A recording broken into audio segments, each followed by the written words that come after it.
High in the silent ranges of the Himalayas, nestled among eternal snows and whispering winds, stood a tiny ashram.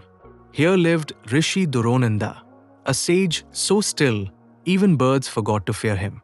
One winter night, under the moon's silver gaze, a young seeker named Ishan arrived with frost in his beard and fire in his eyes. Ishan, bowing, shivering, asked, "Master, I've crossed frozen rivers and valleys of death. But nothing terrifies me more than what lies within this body's end. Is there truly a way to conquer death?"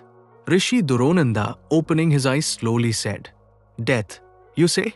Then listen. Not with ears, but with your soul." Gita in 2.51 says, "Those who act in devotion, without attachment to result, become free from karma's binding threads, and they attain that which is beyond sorrow, a state where death does not reach." Rishi Duronanda continued to say, "You fear death because you cling to life like a leaf clings to the wind. But the wise become like the root, they go deeper. They do not act for gain, they act for the divine. And in that surrender, they transcend." Duronanda pointed to a burning log near the ashram's hearth and asked, "This wood burns and becomes ash. Is it destroyed?" Ishan answered, "Yes, it's gone." Rishi Duronanda said, "No, it transformed. It shed its form, but its essence, the heat, the light, remains, spreading warmth even now. So too, the soul. When it sheds its outer husk, the body, it does not die. But if your actions are tied to selfish desire, your soul will return again and again, wearing new shells, endlessly caught." Ishan said, "Then what is the path, Master?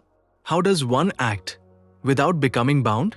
Rishi Duronanda, rising, his voice like thunder wrapped in silence, replied, "Make your life a flame offered into the hands of the infinite. Play your role in the world, as son, warrior, lover, king, but play without wanting to win.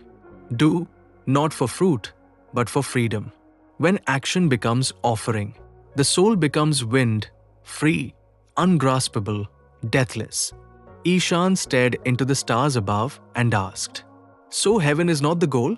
Rishi smiled and said, "Heaven is a resting place for those still attached to joy.